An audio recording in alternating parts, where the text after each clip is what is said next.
Dicen que me arrastrarán por sobre rocas cuando la revolución se venga abajo, que machacarán mis manos y mi boca, que me arrancarán los ojos y el badajo.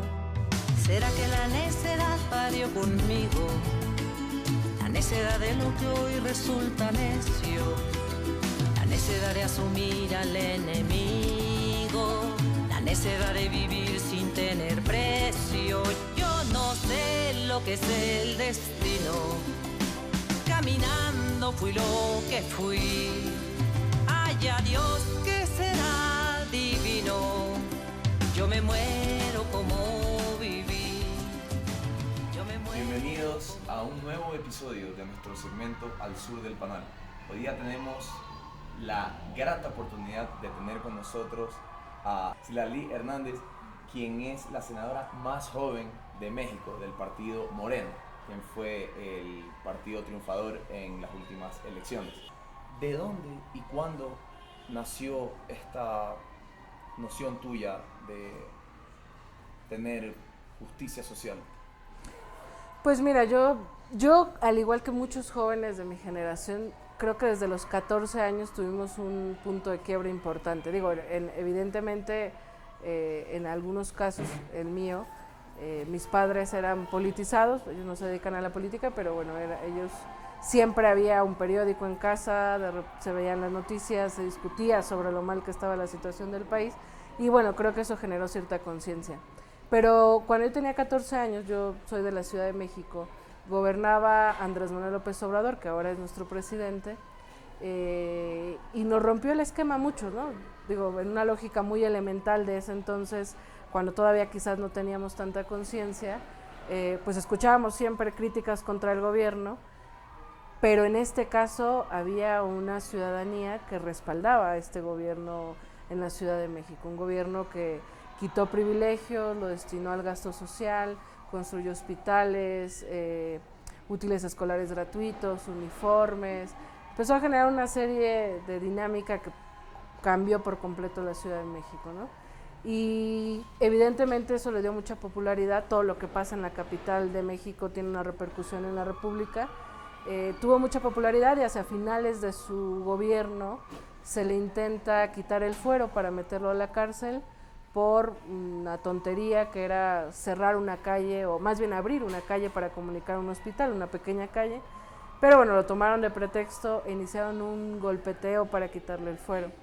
La gente se manifestó inéditamente, es decir, imagínate, el pueblo de la Ciudad de México salió a manifestarse en contra del desafuero, apoyándole, y bueno, el presidente de entonces, que era Vicente Fox, como que tuvo el pulso de la fuerza social y del respaldo, y decidió echar para atrás el proceso de desafuero. Lo que querían era evidentemente meterlo a la cárcel, aunque saliera bajo fianza, para quitarlo de la boleta electoral.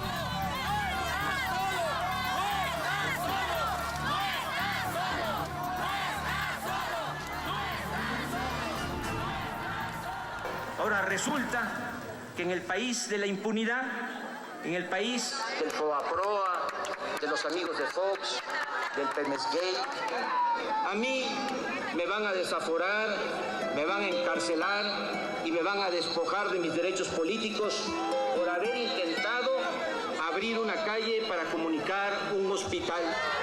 Ustedes ya recibieron la orden de los jefes de sus partidos y van a actuar por consigna, aunque se hagan llamar representantes populares. Ustedes me van a juzgar, pero no olviden que todavía falta que a ustedes y a mí nos juzgue la historia. ¡Viva la dignidad! ¡Viva México! Y bueno, a raíz de eso pasó en el 2004, a raíz de eso varios jóvenes, en ese entonces adolescentes, pues veíamos extraño, ¿no? Que un político sí tuviera el respaldo de la gente cuando normalmente se ganan los abucheos. Y bueno, todo lo demás ha sido una historia del movimiento obradorista y de lo que ahora es Morena, pero yo en ese entonces y desde siempre pensaba que quería hacer algo por transformar México. Decidí estudiar periodismo con esa intención. A los 25 fui diputada local, y bueno, ahora estoy en el Senado. Wow. Sí. Y bueno, ¿cómo se ha logrado palpar el cambio en México en estos últimos meses, ¿no? Que ya hace un año, me parece que hace poco celebramos. Andrés Manuel López Obrador dio un discurso por el año cuando fue electo, ¿no? Y fue posesionado ahora en diciembre, me parece. Así es. ¿Cómo se ha sentido el cambio en México? Bueno, hay un movimiento intenso, se ha vivido una vorágine de cambios y de resistencias. Creo que cuando hay cambios verdaderos se empiezan a generar resistencias, dudas y por supuesto acompañamiento, ¿no? México llevaba 80 años con el mismo proyecto neoliberal. Andrés Manuel López Obrador le habían hecho fraude electoral 2 veces. Otro candidato de izquierda que compitió en el 88 también padeció un fraude, es decir, había una rabia acumulada, una ansia de que otro rumbo diera, digamos, un nuevo gobierno en México. Cuando quedó presidente Luis Felipe Calderón hubo fraude, y sí, después con Peña Nieto también hubo fraude. Sí, hubo una compra de votos masiva, ¿no? Entonces, bueno, hay una emoción social, porque por primera vez se logró ganarle al fraude electoral, ganarle a la compra de votos, y eso tiene al presidente una popularidad histórica, ¿no? Sí, la verdad que sí. Pero por otro lado, bueno, empieza a haber varios cambios, sobre todo algunos simbólicos y algunos que van a ser parte de un gran proceso. Por ejemplo, quitar privilegios a la clase política. En México los políticos tenían grandes sueldos, bonos de gasolina, es decir, no solo sueldos millonarios, sino además bonos para todo, o sea, no gastabas para nada. Quitamos eso, generamos una política de austeridad republicana, pusimos ya en la ley que nadie pueda ganar más que el presidente, y bueno, empezamos a generar una política de austeridad y a generar una idea nueva de que estar en política y estar en el servicio público tiene que ser un honor para servir a la gente y no un espacio de privilegio y de negocio. Y bueno, el gran tema y el gran problema que tiene México es que la corrupción permeó en todos los niveles. Se está iniciando una gran lucha contra la corrupción. Se está generando varios cambios legislativos que buscan darle como un andamiaje jurídico a la nueva etapa del presidente. Si me apuras, te diría que hay 3 objetivos de este gobierno que se empiezan ya a ver. El combate a la corrupción y el combate a los privilegios, pacificar México, que es un país que se ha convertido lamentablemente violento, lleno de desaparecidos, de asesinados. Se ha iniciado una comisión especial de búsqueda para los 43 estudiantes de Ayotzinapa con el acompañamiento de los padres. La noche del viernes y la madrugada del sábado, 6 personas fueron asesinadas en Iguala. Entre las víctimas hay 3 normalistas de Ayotzinapa. 25 personas más resultaron lesionadas y hay 57 desaparecidos. Estás hablando casi de 12 horas de persecución de estudiantes para matarlos. ¡Ya mataron un hombre de la ambulancia! Todos esos muchachos están desaparecidos. No puede ser que policías enfrente a los medios desaparecen a 57 estudiantes. Una demanda que era histórica, que era abrir uno de los batallones del ejército donde probablemente se indica que pudieran estar los jóvenes, ya se va a abrir, ¿no? Con todo el acompañamiento de los padres. Entonces, bueno, en tema de seguridad hemos iniciado un camino que va a ser largo. Se creó la figura de Guardia Nacional que busca justamente combatir al crimen organizado, recuperar el poder, digamos, de seguridad que se ha perdido. Hay territorios en México donde los policías han estado lamentablemente coludidos o se han corrompido, trabajaban de día como policías y de noche en el crimen organizado. Y por otro lado se ha generado una política social que creo que al final es lo más importante de este gobierno, es decir, muchos de los problemas que vive México tienen una raíz y es la desigualdad enorme que existe. Entonces se ha generado una política de bienestar con apoyo a jóvenes, apoyo a adultos mayores, a campesinos, a mujeres, a personas con discapacidad. Se ha puesto el acento en nuestras poblaciones indígenas, cosa que no se tenía. Y bueno, vamos ahí 8 meses de mucho movimiento y evidentemente resistencias, ¿no? De quienes quisieran conservar las cosas como están. A lo largo de la historia, Citlali, América del Sur y América Central y América del Norte, ¿no? Dentro de todo lo que se concibe como la patria grande, México ha sido un país que ha celado su soberanía y que no ha apostado más allá de sus fronteras en cuestiones de integración regional. Yo te pregunto, ¿cuál tú crees que sería el eje fundamental al cual nuestros gobernantes y legisladores tuvieran que apuntar para lograr esas reformas necesarias para hacer trascender a nuestros pueblos? Bueno, yo creo que nuestra región tiene muchas peculiaridades, ¿no? Muchas cosas en común.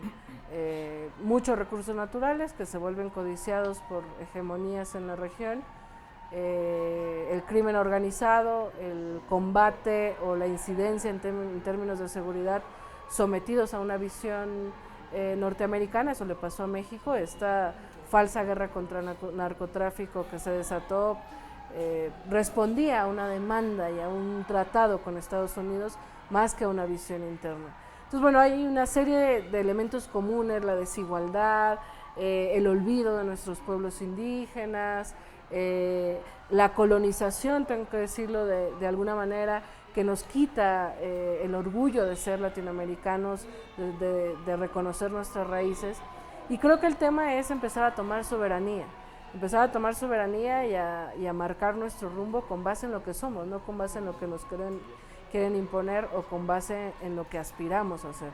Entonces, bueno, en el caso mexicano hay un intento de volver a mirar al sur. En los últimos gobiernos se miraba hacia el norte y poco se pensaba en el sur, ¿no? Y poco se veía en hermanar con otros países. Ahora, por ejemplo, estamos en un programa importante para el presidente, que es el Plan de Desarrollo Integral para Centroamérica, que justamente busca de manera multilateral entre países de Centroamérica y México generar desarrollo en la zona sur de nuestro país y en Centroamérica, de tal manera que la violencia baje y la necesidad de migrar baje, ¿no?